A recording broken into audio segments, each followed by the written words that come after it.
Napag-usapan natin ang patungkol sa mga ultimate skills ng mga kalaban, kung saan problemado itong si Zelario dahil nakapag-acquire siya ng isang angelic series na ultimate skill. Pero bago natin simulan itong video na ito ay i-roll muna natin ang intro. Hello everyone and welcome to my channel, ang inyong source ng Tagalog na Tansura Contents. Sa channel na ito ay pinag-uusapan natin ang mga nangyayari sa may Tansura universe. So without further ado, let's get into the video.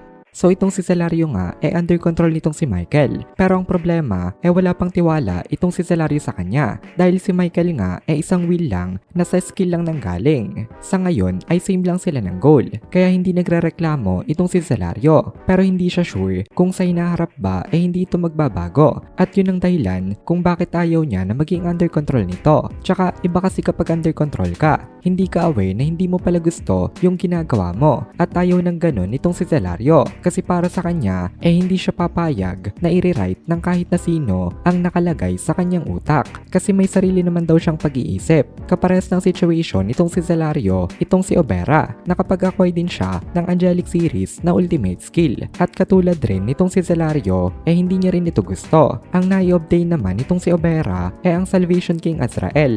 Ito isang incredibly powerful skill. Pero useless na ito para kay Obera. Kasi ang power ng ultimate skill na ito parang administration power din. And kagaya ng nabanggit natin dati, by default ay administrators na ng mundo ang mga primordial angels. Kaya na nilang mag-activate ng all kinds of magic in an instant. Kinabahan dito itong si Obera. Naisip niya agad na hindi ito maganda dahil kapag wala siyang ginawa patungkol dito, baka mabuking na hindi na siya loyal. Na ngayon pa lang, nagtatraitor na agad siya. Balak na talaga nitong si Obera na pumunta kina Milim. Kaya problemado siya dito. Hindi problema nitong si Obera kapag binasa ang iniisip niya kasi meron siyang kakayahan na baguhin ang surface ng kanyang pag-iisip. Kahit na makita mo ang loob ng utak niya, wala kang mababasa kasi pwede niyang burahin ang nilalaman nito. Pero ang problema kapag hindi na siya aware na under control na pala siya. Kasi pag under control na siya, malalaman na ni Michael na binubura nga ni Obera ang iniisip niya para hindi siya mabuking bilang isang traitor.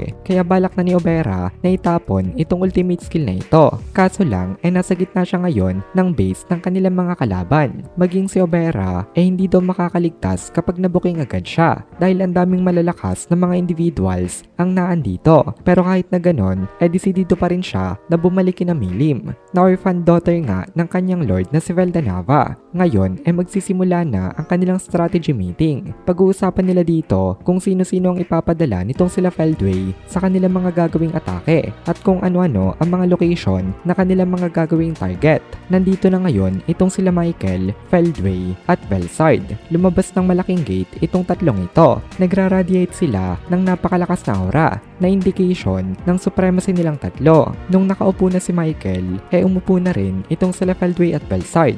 Linawin lang natin na itong si Michael ngayon ang leader ng forces ng kanilang mga angels. Second in command lang itong si Feldway. Naglabas itong si Mai Furuki ng isang napakalaking screen at pinakita niya dito ang mga location na kanilang tatargetin. Ang mga ito ang mga sumusunod. Ang North Pole na tinitirahan nitong si Gay Crimson, Western Edge na territory ni Dagrowel, Central West na kay Ruminas, Great Forest of Jura nitong si Rimuru, Southeast Territory nitong si Milim, at Continent nitong si Leon Cromwell. Sa meeting na ito, selected lang ang pwedeng magbigay ng suggestion. Ang mga ito lang yung tinawag nitong si Feldway. Sila ay sila Zelario, Obera, Kagali, at Yuki. Hindi na sinama sa mga ito ang grupo nitong sila Dino dahil wala silang talent pagdating sa pagpaplano. Ang naunang nagsalita itong si Kagali na sa tingin niya daw meron silang advantage kasi sila nga ang mga aggressor. Kaya dapat daw nilang i-concentrate ang kanilang mga forces at tumatake sa isang area lamang with their full force. Nag-agree naman dito itong si Yuki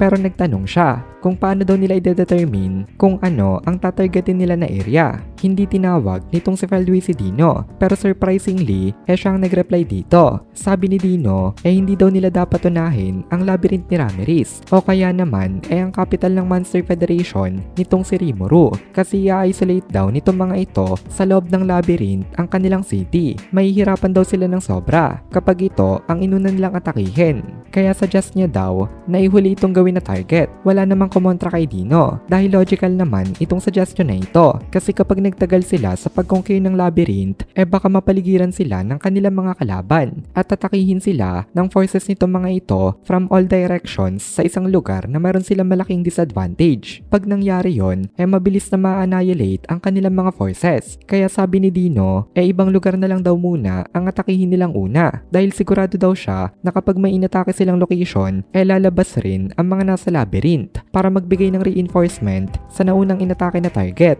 That way, meron silang advantage sa may battlefield. Then nagsalita itong si Velsard. Sabi niya, wala daw sign of life sa may frozen continent. Mukhang wala daw itong si Lagi Crimson dito. Then biglang tumingin itong si Velsard sa may continent nitong si Leon Cromwell. At sabi niya, nakaisip daw agad itong kanilang mga kalaban ng mga countermeasures. Pinagsama-sama nila ang ilan sa mga Demon Lords para hindi nakadisperse ang kanilang mga forces. Then nag-reply sa kanya itong si Mai Furuki na tama daw itong si Lady Velsard. Ngayon daw, 5 locations lang ng mga ito na ini-concentrate ang kanilang war power. Kaya tinanggal na nila ang frozen continent sa mga target na atakihin. At dito na muna natin tatapusin itong video na ito. Kung nagugustuhan mo itong mga videos natin, ay please consider joining the membership para mapanood mo na agad ang mga kasunod na part dahil palaging advance ang ating mga members. Also, ay please consider leaving a like at mag-comment ka na din para ma-boost naman tayo ng algorithm.